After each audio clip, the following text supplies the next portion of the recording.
Good evening, everyone, and welcome to another episode of The Business List, your source for stories inside the party, across the country, and around the world.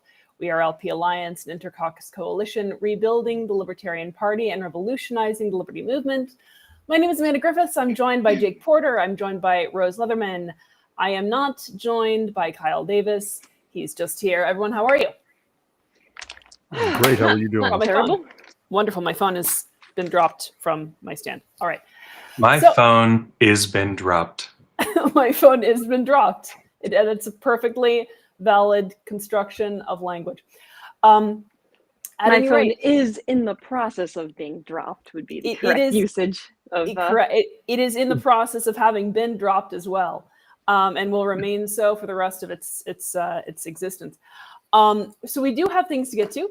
We have, first of all, the newfound knowledge that while apparently you can indict a ham sandwich, you cannot indict the person who threw it.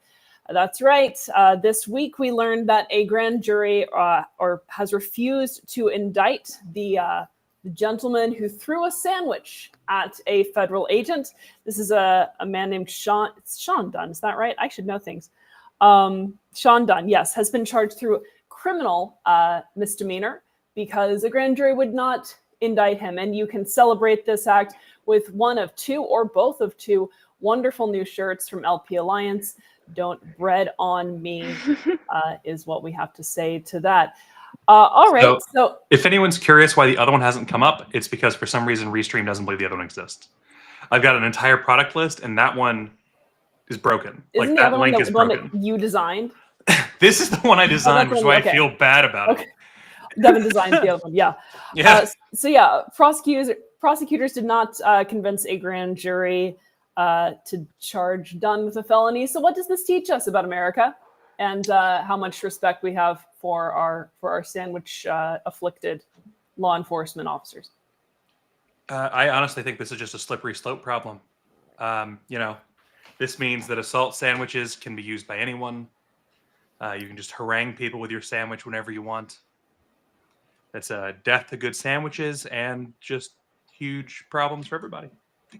Ban assault sandwiches. Yeah. Have we gotten this man a membership yet, by the way, the LP? No. Wasn't that going to happen, Kyle?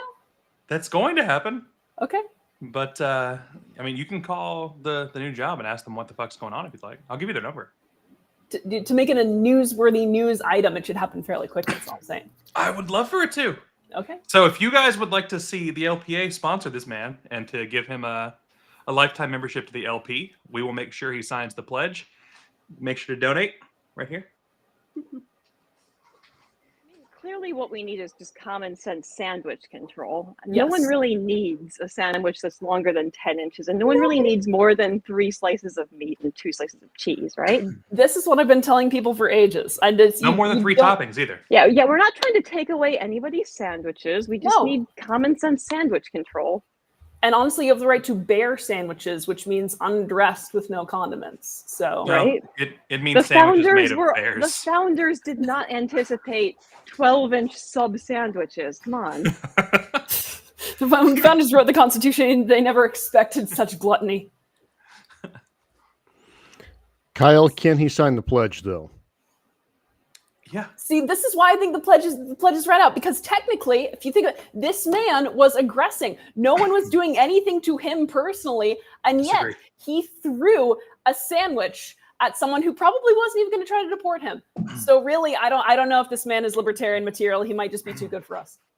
It doesn't matter. It's the moment you aggress on someone else, you have opened yourself to aggression back from libertarians everywhere. Well, who will not libertarians? Unfortunately, not libertarians everywhere. Who will hold high their sandwiches?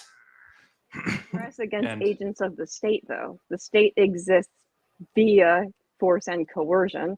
Those feds were invaders who were not. The citizens did not invite them to that city. They were imposed upon the residents of that city. Can you really aggress upon such a person? Jeremy has explained what makes it an assault sandwich, and that's the inclusion of black olives. Oh, well, okay. That changes everything, actually, because, yeah, I can't go there. Black olives are just, yeah. He's right. That's a line I will not cross. Those are cult pattern black olives. They need to be banned. Everyone knows that those are assault sandwiches. I feel like honestly, you should have a permit maybe to have like a Subway Black membership olives. card or like a Subway. Did you used to have that? Like you would get a card punched if you got a certain Yes, number like- of subs. When you have got- you been in a got, like- sandwich shop? I've been in Subways before. I grew up in a town or city of some sort, according used to to my be- robot programming. Yeah, like over 15 years ago, I worked. My first like job while I was in college, I worked in a museum gift shop, and there was a Subway like right across the street. And yeah, you get like you got like a 6-inch sub for free or something.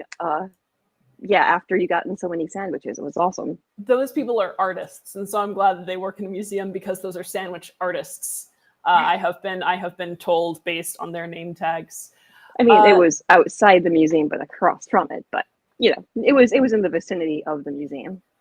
So yes, will this just provoke more copycat sandwich throwers? Is my question. We're spending a lot of time on the sandwich guys. It's worth it. It's a lot. Yeah. Can we get him a speaking spot at the national I convention? would honestly, I'm there for it. I would be willing to nominate them for chair at this point.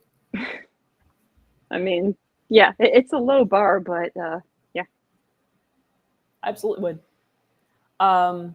Yes. So we encourage everyone to throw sandwiches, and I don't know if you burn a sandwich that looks like the American flag.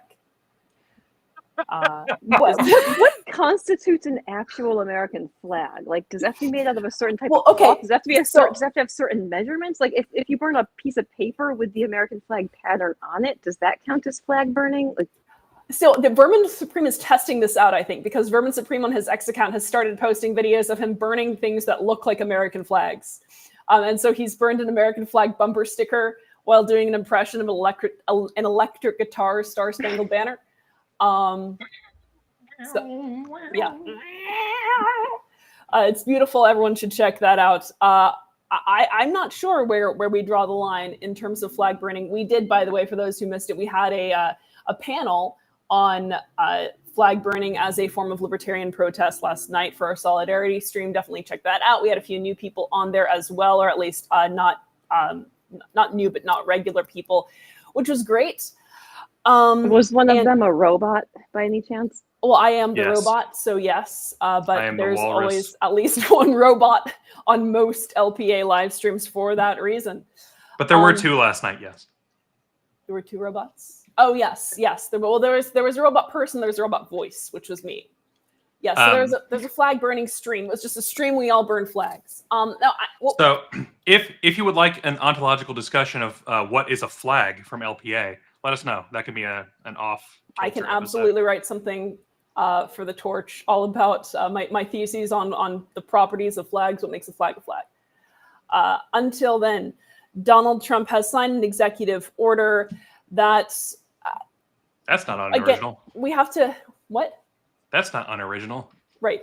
We have to be clear about what this executive order actually does, because it doesn't say much new about flag burning. So there's a lot of talk about how this criminalizes flag burning. It doesn't. It just makes it look easier to do it.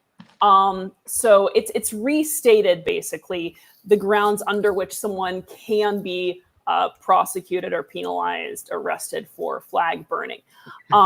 And it just pushes that envelope, right? It pushes that Overton window more toward flag burning as a criminal act being more acceptable in the public consciousness. So again, last night we had a stream talking about this, about whether it was strategic to have flag burning protests. I think a lot of us were of the mind that while having just a random flag burning protest, just burning American flags probably wasn't going to be the best decision. Having a video of some sort of compilation of people doing various types of flag and effigy burning, whether that is a Trump flag, as Jake Porter suggested, whether that is a photo of Trump and Epstein, whether that is the Trump Bible, I think, as one of our folks in the chat suggested, whether that is an American flag, and whether that's an American flag being burned according to the flag code, could actually be a very powerful message if people are able to take videos of themselves doing this and submit them and get behind this, we would love to put something like that together. But yeah, where do we stand on the flag burning question? I think Rose is the only person who hasn't weighed in that's currently on this panel. So Rose, tell us all about flag burning. Well, okay, we'll start with the obvious, and that's that, as a lot of people are pointing out, technically it doesn't make burning the flag itself illegal if it's done as part of something that, per the executive order, is likely to incite violence. Now, Right. that's just vague enough that I feel like it can be applied to just about any situation.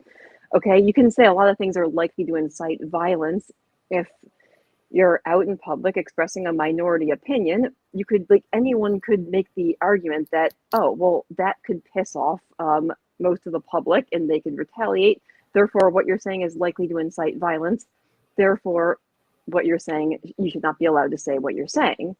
So, yeah, they're trying to get around the fact that this is a blatant First Amendment violation by saying that we're not criminalizing the act. It's just part of, it only counts if it's part of an act that will incite violence. Right. I was arguing with people on X about this recently, and all the right wingers are like, yeah, but they're not criminal. Okay, first of all, well, you shouldn't be allowed to burn the flag, but also it's only if you're inciting violence. I'm like, you realize, using this exact same logic, if you're in like a blue city, you could make the argument that if you're singing the national anthem and waving the flag in public, it might incite an Antifa mob who could attack you, and therefore you could be barred from doing that. Like, you guys realize this could easily be used against you, but people seem to have the memories of goldfish and never think about the fact that the things that they're cheering for right now will be used against them within like the next couple of years. They seem to think that their team is going to stay in office forever, even though they've probably lived long enough that they've had the other team in office and been angry about laws that were being passed. I've Suddenly never these had laws my are cool when it's their guy that's doing it. Right. I do find it funny that there's so many folks who will mention, oh, but look at all of these European countries that have criminalized flag burning. And I just wonder why they don't do that for socialized medicine. Like, why do we get to make flag burning the thing that we should follow other European countries on in terms of laws and not? So it's very, very selective, and it's very curious to me. And those same people will complain that the European nations have laws against denying the Holocaust too, which is pretty funny. Right. But no, I think this is probably the most consequential and important executive order that Trump has made since he ended the procurement and forced use of paper straws. You know, when you get into power, you've got to, and also his maintaining acceptable water pressure in the shower head. When you get to be president, you've got to put out these bold executive orders like this. That's you work that hard to become president. You've got to focus your time writing executive orders, renaming the Gulf of Mexico, things that really matter. To be fair, yeah, I mean, The Gulf of what? It's so The Gulf of America. Yeah, stop dead naming the Gulf of America. What's wrong with you? how dare you assume it's country of origin? What's annoying is this is just one of the many things that's being used to distract the public. But this seems to be working. Okay, there are a lot of MAGA people who, for at least a couple weeks, seems to be focused on the Epstein files and the blatant cover-up, and like they seem to be kind of starting to wake up, but it's just been one distraction after another. But the flag burning thing has really brought out the bootlickers. I think Trump's going to announce there's aliens. Trump is going to announce they the tried aliens. that. They tried that. They genuinely tried that. They're going to go full. Yeah. They're going to dress someone up like an alien. Yeah, and they put them out tried there. murder Stephen Miller. hornets. They tried monkeypox. They tried aliens. I don't think you even have to dress Stephen Miller up. Stephen Miller just kind of already looks like an alien, and I say this as someone who looks like an alien, so I know that. You just send him outside, and you're like, that one, infiltrator, alien. Yep. No, it's funny though, because and I said this last night, but here's what a flag burning protest would do in this situation. Of course, it it would actually be bait for the Trump administration as much as the protester. Because then what happens? If someone's out burning a flag, then you have to do one of two things. You have to either not arrest them and not charge them and prove, therefore, that this new EO didn't really do anything and has no teeth, or you have to charge them. And then we go one of two ways. There's either no culpability found, in which case, again, the executive order has no teeth, or there is culpability found, and then people become martyrs because the public opinion can turn on, or rather turn against someone very quickly when they start prosecuting people for free speech. Or it'll get escalated up to the Supreme Court, and then, there are still people who are they're still out there, people who are still convinced that Trump is just playing 5,472D chess. Right. And they're like, oh, this is because Democrats were criminalizing speech. So he's doing this to give them a taste of their own medicine to get this up the chain to the Supreme Court so that we can make sure that nobody criminalizes speech. I'm like, I highly doubt that, but yeah. Okay. They're probably, I'm guessing there will be a few prosecutions. They'll try to make examples out of some people. It probably will work its way through the courts over the course of several years. There may or may not be a Supreme Court ruling at some point, but I would not count on it. I think this is just going to be very selectively enforced when it's convenient. Right. John Morrissey is alerting us to the fact that a new strain of COVID has dropped and is now not moving the needle, which is so sad. And I am, I'm criticizing all of you right now for not having put on your masks. Kyle's put on his mask. Viruses The camera is no longer working. Drop new strains. It's incredible. It really is incredible. New DLC just dropped. COVID Also, 2026. Also incredible. We do have a Republican administration that makes that has pretenses of fiscal conservatism, and what better way to flex your fiscal conservative bona fides than by buying stake in private companies? As many people know, the Trump administration has negotiated a 10% stake in Intel, and this is important, by converting prior grants that the company was awarded under Joe Biden. So we see what the slippery slope is here, with the state giving grants to corporations. All right. This is, everyone here is implicated. Biden admin is implicated. Trump admin is implicated. It comes from the grants, and then you can turn the grants into a stake. So what's being said is that the government's investment in Intel will be a passive ownership with no board representation or other governance or information rights for now. The government also agrees to vote with the company's board of directors on matters requiring shareholder approval, with limited exceptions. Until like if it goes against American interests. Right. Uh-huh. Right. Yeah. When has this been tried before, where the state had a say in business decisions? I think it's remember Republicans.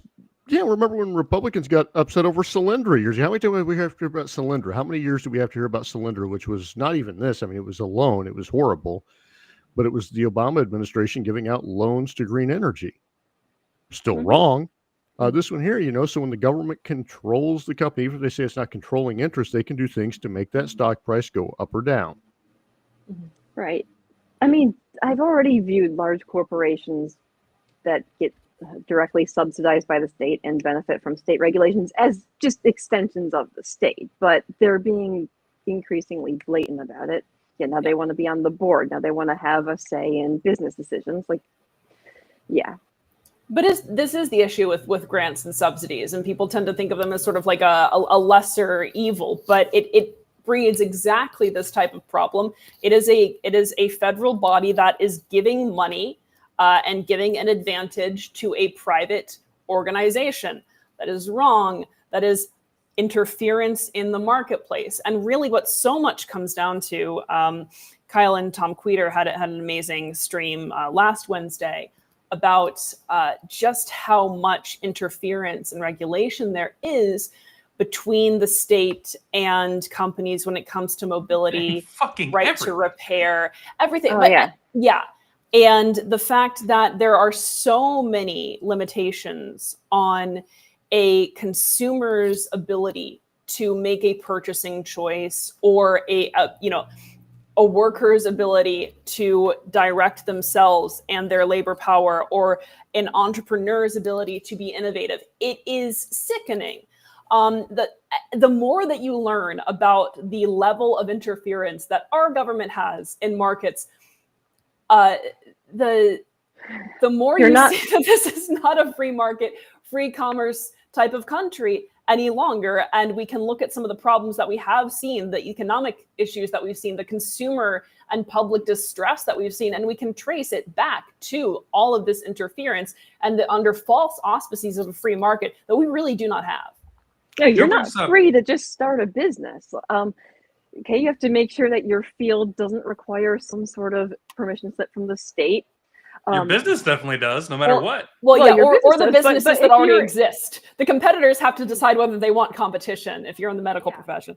But I think Joe brings up a good point here. Competitors' vetoes that most of the fields you want to go into probably are already regulated and require some kind of certification before you can even go into the field. Yeah.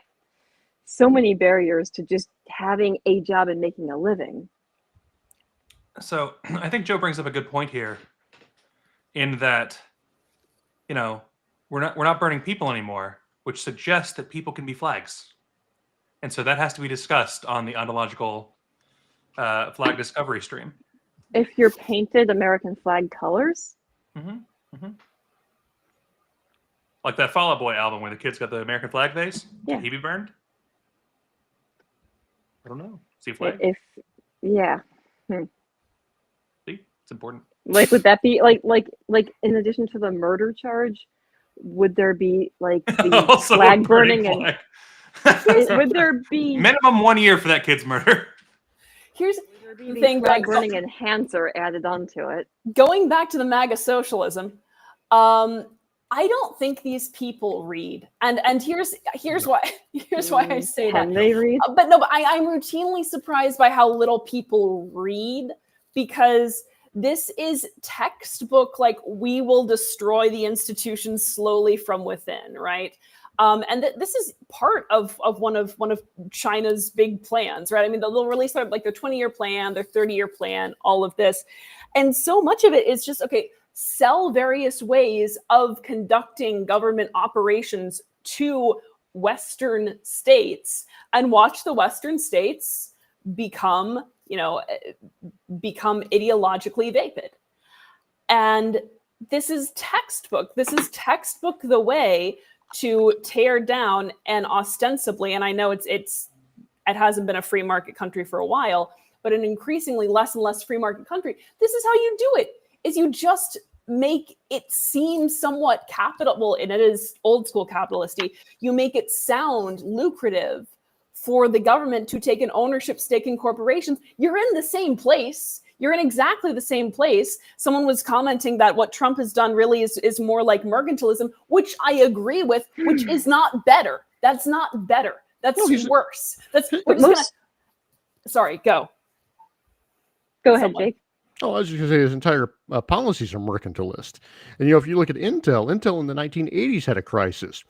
They were not able, they made RAM, they made computer RAM. They were not able to keep up with the Japanese companies. And instead of asking for a bailout or the government to put regulations on them or tariffs, Andrew Esgrove, and he has a book about this, it's the best business book you'll ever read. It's called Only the Paranoid Survive. And he tells what they did.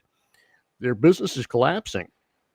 He's CEO and he's sitting in the room with the president, if I recall. And he says, what would happen tomorrow if we're fired? What would the next CEO do? They said, they'd get us out of RAM. He said, well, let's just walk out the door and come back in and do it. They got into computer processors, which made Intel a lot of money. That never would have happened if we would have had government overreach in the Reagan administration. Right. And we're going to lose out on these opportunities. We're going to lose out on these opportunities of business innovation by Trump's constant tariffs, by his mercantilist policies, by them taking a stake in something and then dictating because government really knows best how to run a company, right? Right. It's just going to be politicized now. All their business decisions are going to depend on the current whims of the politicians. Yeah, Jake, make it's sure the already logo's done. not too woke for Donald I Trump. 'cause that'll promise cause you, problems. Jake, when they nationalize the factories and give them to the workers, they will just make the old factory owners the heads of the unions that are going to run the factories, because that's literally what happened. And it's one of my favorite terrible stories from the Russian Revolution is they go, and who knows how to run a factory? Oh, you do. Great. You're the head of the union. I mean, The worst part is- I don't know why they were from New York. The worst part is New York. people don't see what's happening. Like, okay, most people realize, oh, these corporations have way too much power. They need to be reined in. They don't realize that they have that power because of the state's regulatory apparatus. That's why they're so powerful. That's why they have a monopoly or pseudo monopoly. So they're like, okay, like people are like, oh, I'm glad the state is finally has a say in what they can do. They can finally rein in these corporations. They can finally get them in line with the interests of Americans. No, that's not what's going to happen. Things are only going to get worse from here. They can just make them do what the state wants. And the state has no interest in what the consumer actually cares about, because the state runs off of your money, whether you like it or not. Right. Whereas the company only runs off of your money when you give it to them. How many times must they prove that they don't give a shit about the common person before people get this fact through their heads? But one of them's going to win. Protect you from the corporations. They're going to protect the corporations who fund the re-election campaigns from you. That's why you can't just go into business. But Jake makes another great point, mentioning how innovation is stifled with this type of behavior. We saw it with the bank bailouts. We saw it with the auto bailouts, right? There are so many things that companies don't have to do when they are sucking the teeth of the government. I love that phrase, by the way. But there's so many things they don't have to do. There are product enhancements and innovations and competition that they don't have to respond to because of their incumbency and because of the agreements that that the state has with them. It's absolutely absurd. All right, someone's asked about talking about Taylor Swift. Taylor Swift is engaged to Kelsey. The internet's been sad about it or happy about it, depending on how much you wanted to be with Taylor Swift. I did not know this. I did not keep up on Taylor Swift news. We've got to though. If we want this podcast to grow, we've got to hit all the right algorithms, like Charlie Kirk, and tell her to submit to your husband now, and say just crazy stuff that way people start talking about us, and that we get more engagement, more viewers, more money. Isn't that how this works? Taylor Swift is Intel, and Travis Kelce is the state, and the government wants her to submit to him. There we go. Made it all better. We have party news, I think. Do we not have party news? We have some party news. Oh, literally not. Something happened last weekend that was LP related, right? A few things happened last weekend that were LP related. So in the first place, yes, there was the Colorado Convention. I swear that happened before. It did happen twice before, Rose, and it's happening one more time at least this year. So maybe. We're gonna maybe. That one's not a guarantee anymore. Okay, all right. Sorry, I've misled you terribly, and I apologize. I shall flagellate myself directly, but not in front of you, Kyle. So yes, there was a Colorado Convention. Close. Take 3. In case people didn't know, the first Colorado Convention was canceled because of racist comments, or I'm sorry, not racist comments. This is the second one. Bigoted comments that Hannah Goodman, the chair, made to a reporter. The venue canceled after learning of them. The second convention was technically not canceled, but it was very conveniently improperly noticed, as was noticed by parliamentarian Jonathan Jacobs, much to Hannah Goodman's pleasure, as she relayed to someone later on. They didn't put the announcement in a newspaper that nobody reads anymore in the year 2025. That's right. It's a paper of broad circulation. Mm-hmm. As if there are any these days. Exactly. Yeah, what even constitutes broad circulation? I love it when broads circulate these days. So rarely. But yes, then there was this third convention, which was for electing officers. Other business, it was found, could be held at that prior convention that was improperly noticed. And so that is what they did. And then there was an officer election convention.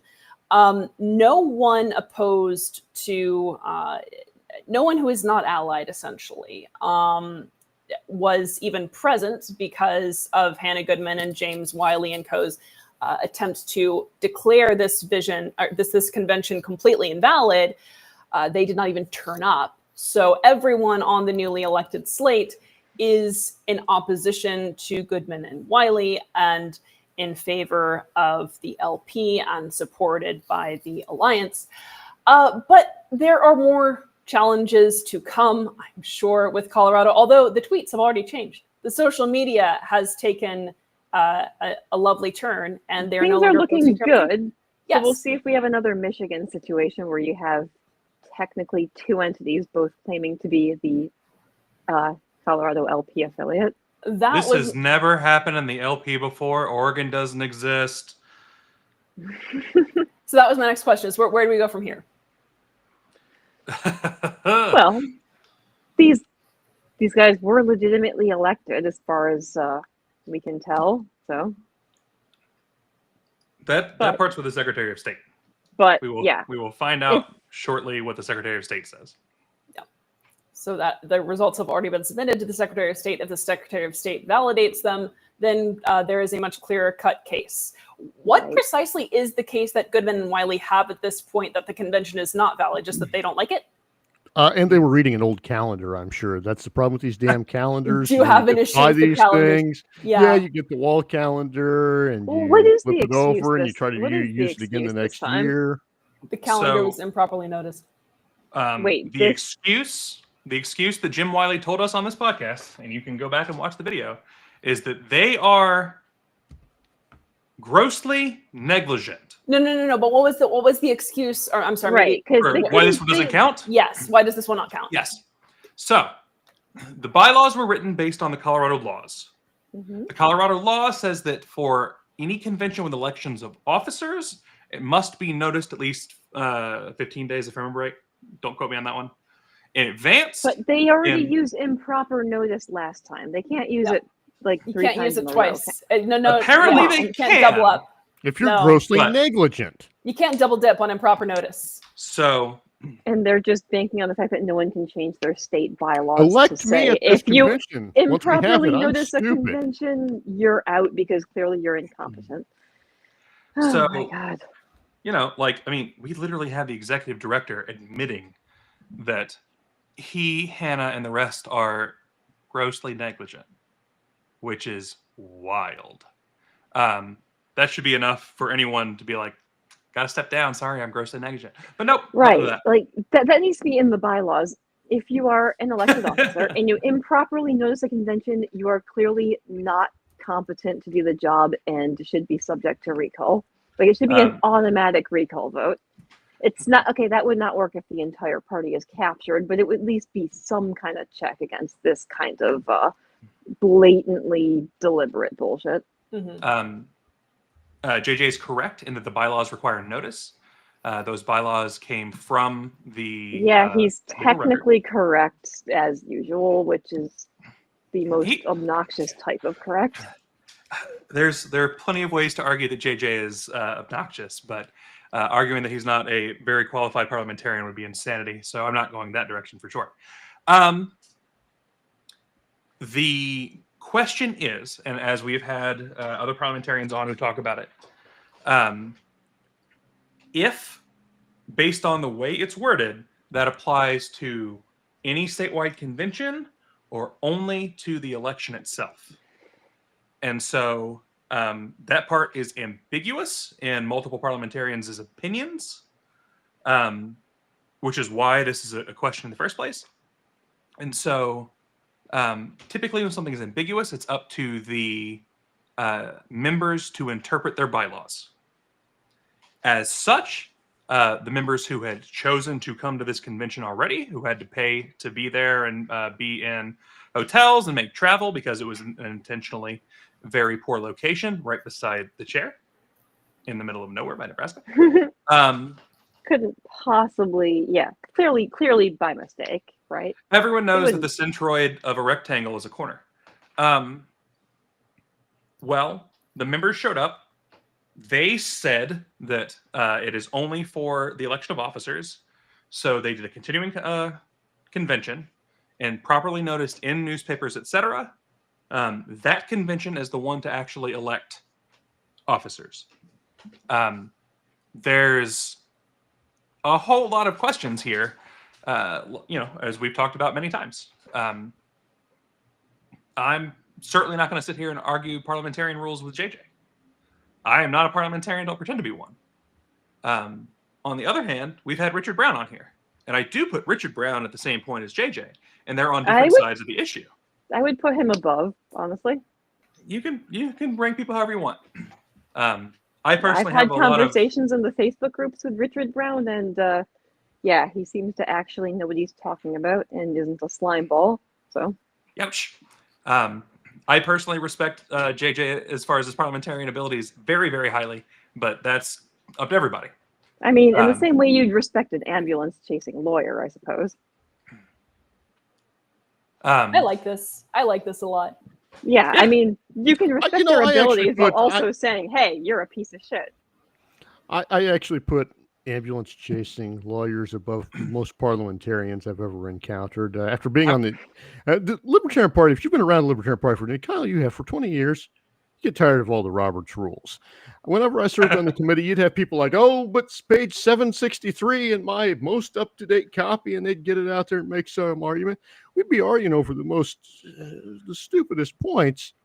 And I don't know. I think it was just so they could talk about Robert's rules during these meetings. I'm just going to tell you guys, after the revolution, there will not Robert's rules will be outlawed by year 3. All right, it will just. Oh my God. Well, there goes every parliamentarian that follows us. Thanks, Amanda. Is it still legal to burn copies of Robert's rules? Yes, yes. Yes, I actually will mandate it. In order to be a member of the Libertarian Party, you will have to stand on top of a hill and burn a copy of Robert's rules. We will provide it for you for that specific purpose. Can we like submit that bylaw proposal for the next bylaws meeting? Yes. You may submit that, and we will in lieu of accordingly. In lieu of the non-aggression pledge, instead you submit a video of yourself burning a copy of Robert's rules.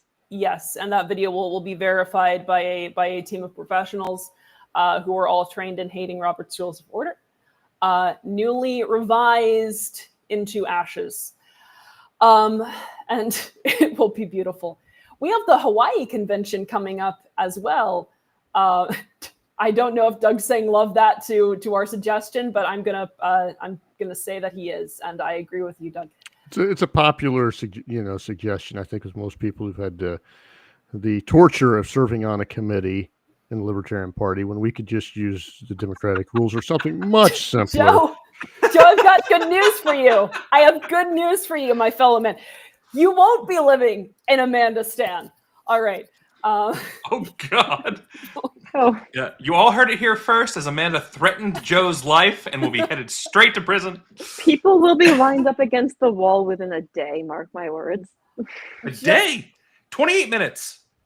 It's really going to depend on how quickly we can get the firing squad trained. Kyle will be airbrushed out of all the photos, I'm sure.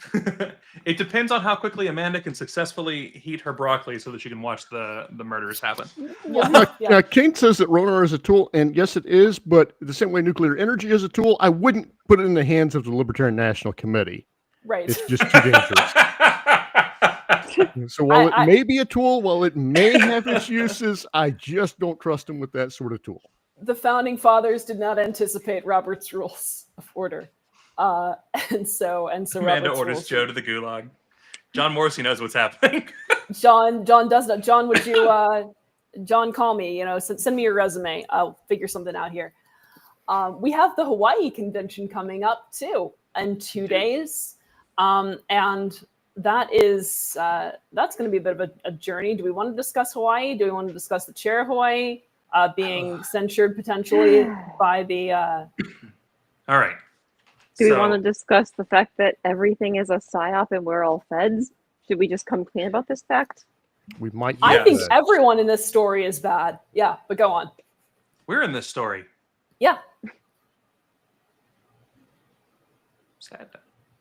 I was talking about the censure, but I'm also in every story. In fact, I'm the main character of every one of them. So yeah, everyone. Was I'm stories surprised bad, but to learn, after all the bad things I've said about Adrian, I'm surprised to learn that I was working with him as they set up freedom calls, I think is the conspiracy theory, and that I was to find it and hand the information over to public. That way Adrian can, I'm a little bit confused on it because we all know my thoughts on Adrian, but it's a pretty interesting story. But it was all a psyop. For those who are a little bit behind, let's set the stage. And I did a write-up of things up to the point of the censure motion that I think was published in the Torch yesterday. So on last Sunday, it seems like it was ages ago, last Sunday, there was an LNC meeting to rehear motions that had been previously voted on because they were declared void. These were the June motions related to the Special Investigatory Committee report. And the argument was that the motions were not properly noticed. So they needed to be noticed again and then debated again and then voted on again. The entire meeting was mostly an attempt of the Mises bloc to filibuster this vote. This was the vote on the resolution that said that Angela McArdle was unfit for LNC office and any libertarian office, I believe, led to this desire or then this attempt to filibuster any vote on it, as well as what I believe was a valid cry for debate, right? These motions were not debated as they should have been. Part of the reason that they weren't debated as they should have been was because a lot of the time was being eaten up by the filibustering. Now, again, I actually don't approve of, I think that there are other ways to keep time of meetings reasonable without putting time limits on items. So I'm not a huge time limit on item person anyway. But because there were time limits on items and because there was an ongoing attempt to filibuster the vote, then there was not opportunity to debate. Right. People needed legal counsel and they had how many months to 6 retain weeks. counsel? Yes. But Austin Martin days. claimed that they needed legal counsel even to be present for the vote so as not to get sued. and they did not have time clearly in the months since those resolutions were passed to get that legal counsel. They did not. So they need to delay for 2 weeks, and by then they totally will show up with legal counsel and they won't have the same excuse in a meeting that is supposed to happen in 2 weeks, right? That is correct. This is what's going on? Yes. So for This those, is definitely not a delay tactic. Okay, So they those- just want to make sure that they're on the up and up and that they've got proper legal counsel in case they do something that gets challenged in court. Totally reasonable. Austin Martin claimed that the motion is, and this is a quote, out of order because the predicate on which it's based is voidable. Also, I would note that multiple members of the National Committee and of the Special Investigatory Committee have conflicts of interest, he said, from which they have not recused themselves that are of an extremely substantial nature.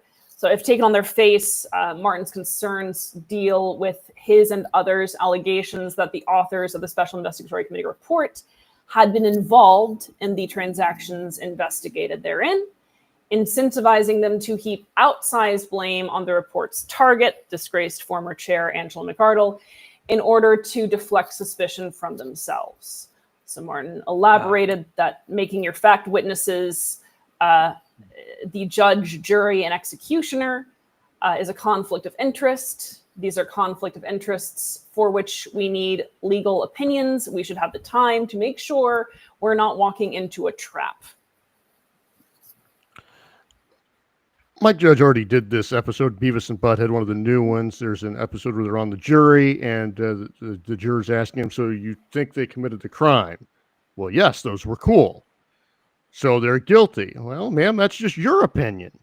So they think that she did this, but they want to play parliamentary tricks and they want to play tricks with our rules. That way she doesn't have to face any accountability and the committee never condemns what she did. JD does Makes absolutely no sense. does correctly point out that there has been an official attempt made to withdraw the appeal, like in light of Sunday and everything else. Mm. So, okay, elaborate Point to JJ elaborate really quick for though. people who haven't really kept up on all the Thank you. internal infighting. Yes. So there was there were the resolutions passed, and in June. then yes, and then And this is the JC appeal, correct? a judicial committee appeal was put out that I believe JJ was going to represent for on behalf. I think officially it's via Hector Ruse, but it's Ruse and Andrew Chatterton, and I believe that Austin Martin's part of this too somehow. Of course.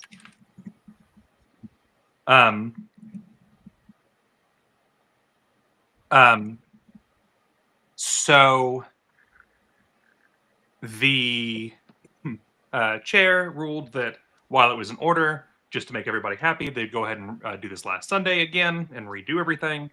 They've redone everything, and so now the original claim that there wasn't enough time to prepare, et cetera, is not there. And so basically, it looks like if there's going to be a JC appeal, it would need to be reformed. And so there's an attempt to pull this one back in case another one needs to be made. It's kind of a mess, but when is the LNC not? I'm happy that Angela wants us to continue to talk about her embezzlement, though. I don't mind that. That is correct. Jacobs versus LNC. You know, Chatterton is not a party. Thanks for the clarification, JJ. I didn't remember off the top of my head. I've read the stuff, but everything's blended together so hard for me at this point. I do want to say again, though, that what is true is that there was not debate or sufficient debate at any rate, either at the June meeting or at this last one. And this is from someone who has, is completely convinced of McArdle's culpability and has no desire to see, that, incorrectly defended. There should have been debate on the resolutions, and that once again there was an attempt from the opposing faction to obfuscate any sort of dissent that was not attractive, that did not bear well on anyone involved. So yes, the Mises bloc acted the fool, and then also it did severely dampen, I think, just the overall appearance of good faith from the dominant faction on the LNC by not entertaining debate. Let them hang themselves. I mean, my gosh, it's pretty easy. Right. They don't have any good, their responses to the investigatory committee, they really are grasping at straws. Now, basically the debate is, okay, this is what the internal investigation found. Oh no, this is not valid for blah, blah, blah reason. The problem is, you can make the argument, oh, you only did your own internal investigation. This was not an official investigation. No criminal charges have been filed. This is all true. I think all of us want to see an outside investigation by an actual forensics auditing team and then actual criminal charges filed. Mm-hmm. But until we get that, those are expensive, and the LNC is broke because of this. Yeah.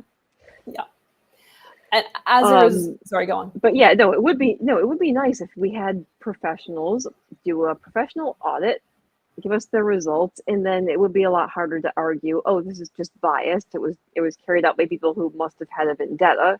You want people who are neutral, who have no connection to the Libertarian Party coming in and doing the investigation. Unfortunately, it doesn't look like that's going to happen anytime soon. Mm-hmm. Yeah. As a result, sorry, go on, Kyle. I don't really care what you have to say, but you're on the show, so.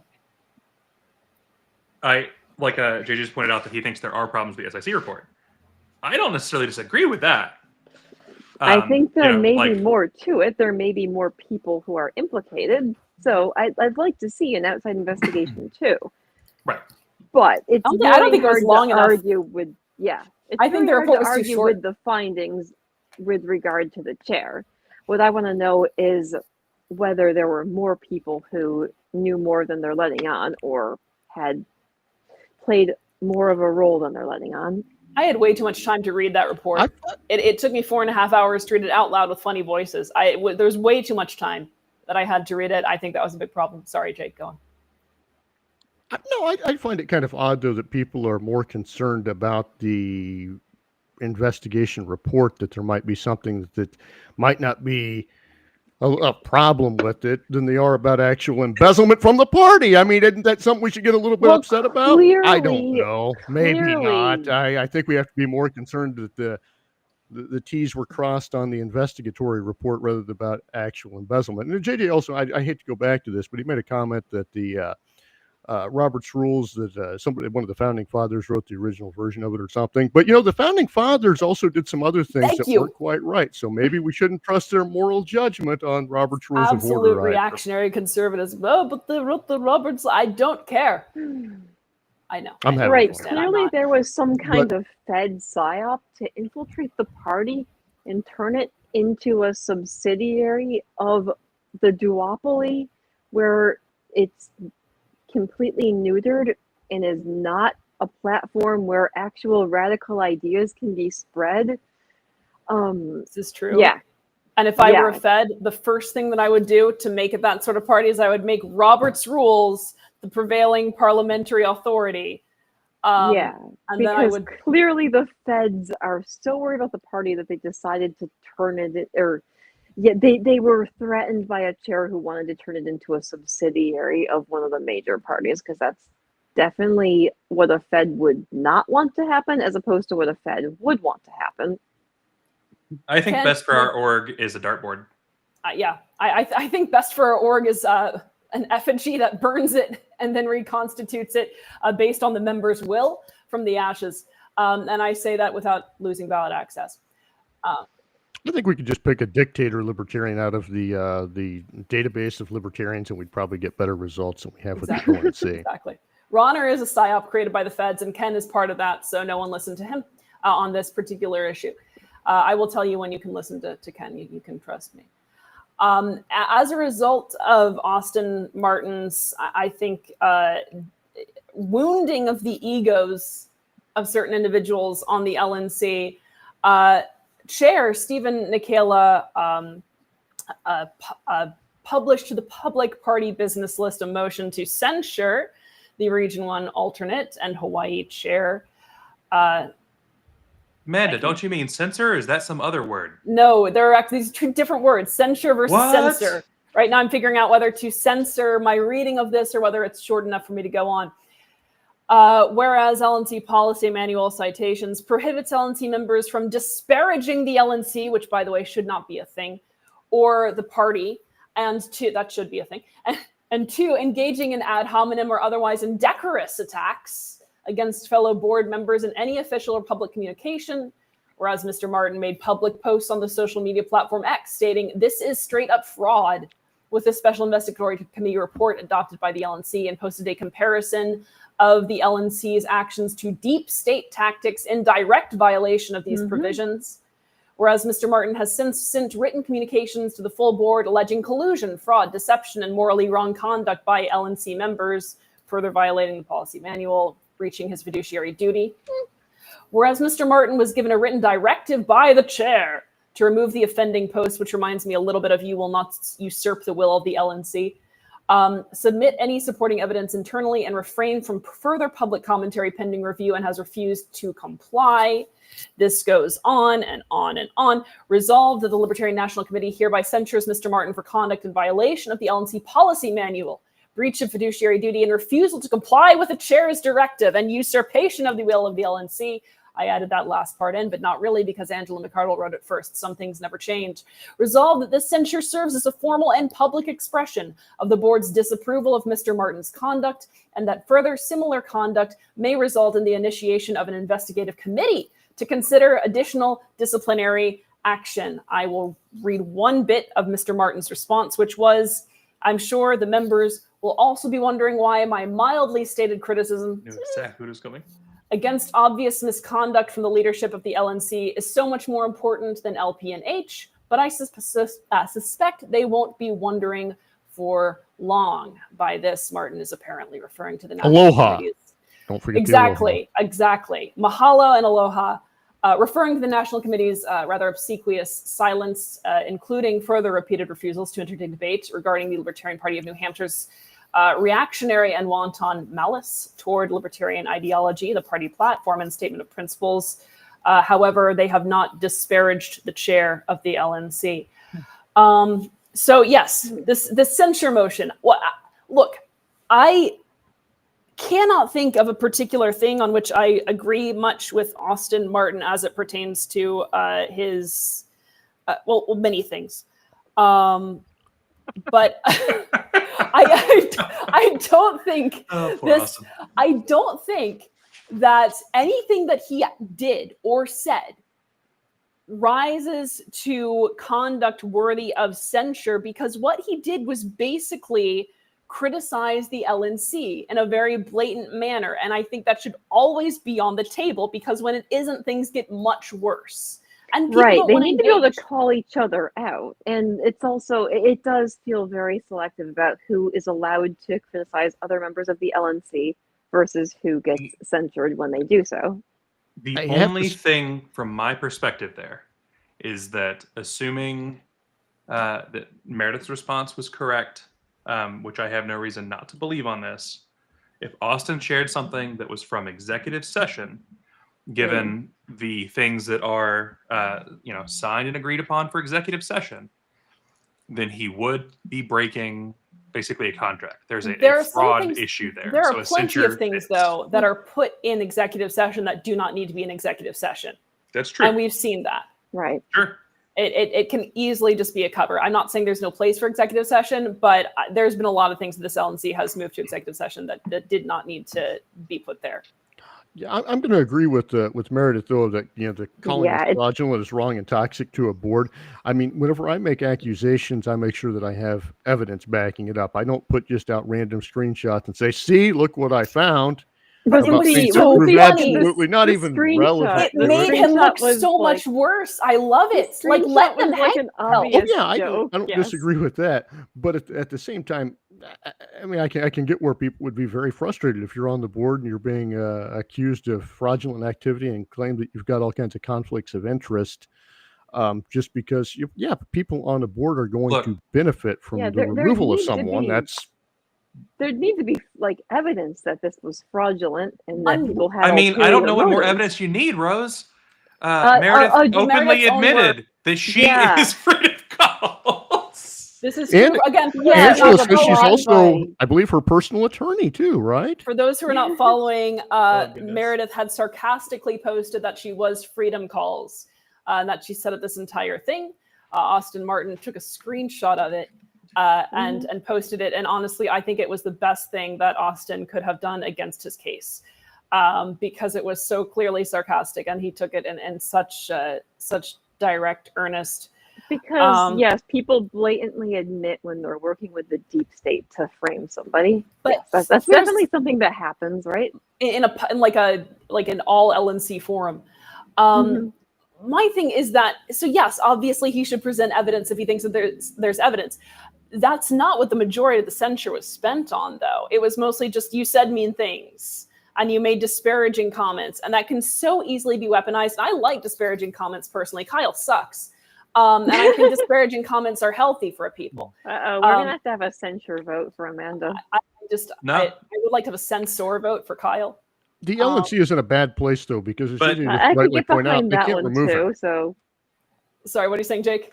The LNC can't remove Austin Martin. JJ is Mhm. absolutely correct on that. There's no way for him to, so he can do whatever he wants. And this is, something that the Mises board, I believe, when the LNC under Angela did try to address. Of course, I think they Mhm. wanted it to kick off people like Beth Vest. Mhm. So there is a Right. danger to that, allowing them to just remove, members. However, there's also a real danger when people can do really bad things and would still, when their state chairs just decide to allow these people on the committee, they can cause damage for the entire organization. At some point, it will probably get the party sued for somebody doing something or saying something or acting Well, a certain way. Joseph Miller is The- correct. Well, I know, but I don't think he should have been instructed to take it down. I understand, but I just think that's a clarification that we should make. Yeah, that there was the chair ordered him to remove a post, and he did not remove the post. I think there are other posts that should have been taken down from the LP's actual social media page that did much more damage to the party than Austin Martin saying some nasty things about certain members of the LNC. And we're not. Maybe we should be focusing on those as opposed to something. There that were Austin only Martin wrote. multiple posts in a row about how it's Zelensky's war in Ukraine, and that Russia is bad, but Ukraine's at fault. To be fair, the know why you think Libertarian that's bad. Party, supposedly the FBI contacted the Libertarian National Committee a couple of years ago, year and a half ago, and said your account has been accessed by a foreign agent. It's obvious to me that they just didn't remove the foreign agent. That's what this whole issue is about, and it's just that agent is actually not the head of the social media committee. There were receipts to back up that this was a legit FBI agent. It was a legit FBI agent. I didn't know the story, by the way, so I love that. Oh, we could do a stream on that at some point. It was a legit FBI agent. It was the exact same one that showed up at Jeremy Kaufman's house. No. Okay. I would also like to eliminate regional LNC members, JJ. I don't like to replace them I don't, with, because the Mises Caucus wanted to do that, and it just seems like a blatant attempt to centralize their power. Like, even I was still Mises at the time, but I'm like, this doesn't seem like a good idea. This just seems like a power grab. And I figured it would be used as a power grab for whoever did it. Having a region rep who is, in theory, loyal to the interests of the affiliates that they're supposed to be representing is not a bad idea. As Region 6 has seen, they can be bought out. But in theory, it's not a bad idea. What needs to happen, though, is rogue affiliates or rogue affiliate chairs, or just members who are very clearly not representing the interests of the party and are making the party look bad and hurting the party's image. There needs to be a mechanism for removing them. So rogue affiliates should not be able to have a say in who their region rep is, because rogue affiliates should be able to be disaffiliated. Well, and this is something that needs to happen, and has as of yet not happened with certain state affiliates. I am team remove region reps and have a state officer LNC. So you have the LNC officers, and then you have usually the chair, but would not need to be the chair. It would be elected either the chair, vice chair, secretary, or treasurer from each state board. And then you have that immediate integration and distribution of authority on the LNC. And, that's more decentralized. So the Mises Caucus wanted more centralization. What you're proposing, and I think that was the Molman proposal, is even more decentralization. The centralized revolution by the Mises Caucus. Yeah. A great success. Yeah, funny. Then Michael Heiss was the only one person in the entire world who could centrally plan the decentralized revolution. You know, we need a libertarian vanguard. Yes, is what exactly. that email said. See, and now everyone, Joe, you get 1 year off from the gulag for agreeing with me. See how benevolent I am. All right, was that what we were going to touch on? As far as I know. All right. Let me check our internal list just to make Kyle's sure getting bored. He's playing with his hair. Kyle's been lying to me lately, by the way, about Cracker Barrel. I asked him the other day a very, very innocent and I think legitimate question about Cracker Barrels, and he took the opportunity. Did we talk about Intel? What? Yes, we did. Intel? Cracker Barrel. Missed it. I didn't miss it. I just don't remember. This is an Intel discussion with regard to Cracker. No, it's Cracker not. Barrel? It's not. Kyle was just asleep at the wheel. No, Kyle was trying to get her off so that we could roll through the last 5 minutes and get out of here. It's only going to be 5 minutes. I'm going to let you know this conversation because everyone's upset, obviously, about the Cracker Barrel situation. The Cracker Barrel is the rights version of the Sydney Sweeney ad is basically what happened. Cracker Barrel changed their logo for about 5 seconds and then brought it back. I asked, is there actually such thing as a barrel of crackers? I've always wondered about that. Why would you put crackers in a barrel? You bought them at General Don't stores. help him. Don't help him. Would a box not be more appropriate? Did crackers used to come in barrels?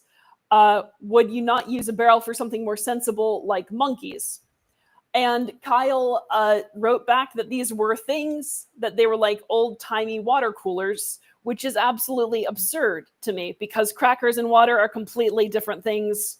Why would you want just crackers? This went on and on and on. Kyle has continued to lie to me about Big Cracker formerly coming in barrels. So cardboard boxes were not a thing at one point. You had to buy crackers by the barrel. I don't believe this. It's because it's completely poor use of barrel. That's a lot of crackers. I don't know how you eat that many crackers. And then, like, imagine having to put your hand down in the barrel and rummage around for the dregs of the crackers. That would make no sense whatsoever. It's a lie.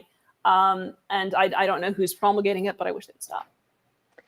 What's happening here is we are in a corporate end of empire hellscape. Businesses fail very quickly. The reason why so many businesses that used to have unique building designs and used to have their own character, why they're doing this bare bones, stripped down, hollowed out look is because property developers want that, because when a business inevitably fails, that building can just be quickly repurposed for whatever the next building or whatever the next business is that takes over that building. You don't have to remodel. You can just you can take down the sign, you can put up a new sign, and then you've got a new business occupying that space. That's what's happening. People are upset about this because a lot of people realize, hey, all these things I grew up with that had all these unique designs and characters, those things are going away. They don't understand why it's happening, but they're nostalgic. They're like, I remember I used to go there as a kid, and it had all these unique it had its own character, and now it's just this empty corporate soulless thing. So people are understandably upset about this, but they don't understand why it's happening. So then they're just blaming, the company clearly went woke or something. That's not really the reason. And Donald Trump's really hiding from his massive size ankles that Alex Jones was telling us about. Alex Jones predicts that he will collapse. Donald Trump will collapse within the next 12 months. Just look at the size of his ankles. Alex Jones said that he has a fat neck, but Donald Trump's ankles are just as big, and he probably has heart failure, and his heart can't take it any longer. And that's the distraction. Right. Donald Trump's fat neck is very distracting for Kyle, I'm sure. People are upset, but they don't understand why they're upset. They're just upset at seeing things change. As a brutalism enjoyer, I have to side with the buildings that have no personality to them. And I also think it's why should one company have claimed like one plot of land for an infinite amount of time, right? I prefer the mobility of a corporation of an organization. I think if I buy in a only food trucks. If I buy the land, I should be able to have a unique looking building, but everything is leased now. There's no ownership. Sold buildings? I appreciate you plan on your business failing within a few years. So it makes brutalism sense. And leasing. Rose, you bring up a good point about old buildings and organizations failing, and the Libertarian National Committee selling their headquarters.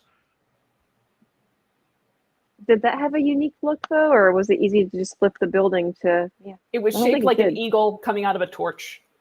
Yeah, and we had to redesign it entirely. After deciding that instead of porcupines, we wanted to be elephants. I thought it was lions. I like wolves. Lions. I would argue maybe rhinos. Nice. But Ken's correct. Taco Bell was the only restaurant to survive the franchise wars. Now all restaurants are Taco Bell. And for those of you like me who enjoy Taco Bell, the Double Decker Taco will be back on September the 3rd, along with 4 other items from the 90s to 2000s, including the caramel apple empanada. The first year in Amanda Stan, the Double Decker tacos will be outlawed. There will be no more eating of Double Decker tacos. You guys will love it. You're welcome in advance. No, he doesn't like tofu. Everything is broccoli and fucking yogurt. Broccoli and yogurt do not fuck, Kyle. Watch your mouth. Everyone, we're going to be back. Broccoli must be Animals real that ketchup. produce milk that you use to make yogurt, I mean, that had to have occurred at some point for the milk to exist to make the yogurt. So Exactly. Oh. Yes, that is true. Dave Davis has a good question. What would happen if Trump should become unalived due to poor health? J.D. Vance talked about this today. yeah, he said he's going to step up and take over. And things would continue the same Cool. under President Jocelyn, Vance. jokes on you. Kyle's Land and Amanda Stan are a merger. So yeah, we just fight, true. and whoever yells the loudest, their policy wins. See, I'll just have hidden Taco Bells wherever I'm living. Dave, I want to remind you of something. When Carl Hess had this issue, when Roosevelt died, he was fired from a newspaper because he was called in to go in to write up about Roosevelt. And he said he couldn't come in. He was too hungover from celebrating. And he got fired. So. Jocelyn, it'll be something there'll better be than some libertarian stories tacos. come out of there. Liberation is better than tacos. That's what I'm running on. A taco in every pot and a taco in every driveway. Sounds like a communist. All right. He wants to give out. He wants to force you to provide tacos for people, guys. On Friday night, Phil Ryan and Kyle Davis and some chick named Amanda, I don't really know her that well, are going to be on Are You Smarter Than a Politician? LP Alliance edition. Tune into that. That is on Freedom Uncut's channel. And then on Saturday, we're going to be broadcasting the Hawaii convention. Is that correct? Yes. And then also on Saturday, Wednesday. get excited because we'll be talking with Spike Cohen. Saturday at 8 ET p.m. We'll be speaking with Spike of You Are the Power. All right. And then, of course, we'll have our solidarity stream on Wednesday. We will have the business list again on Thursday. Have a wonderful night, guys. Until next time, we are the business list. Okay, thank you. Just don't let me swap scenes. We're gonna say anarchy.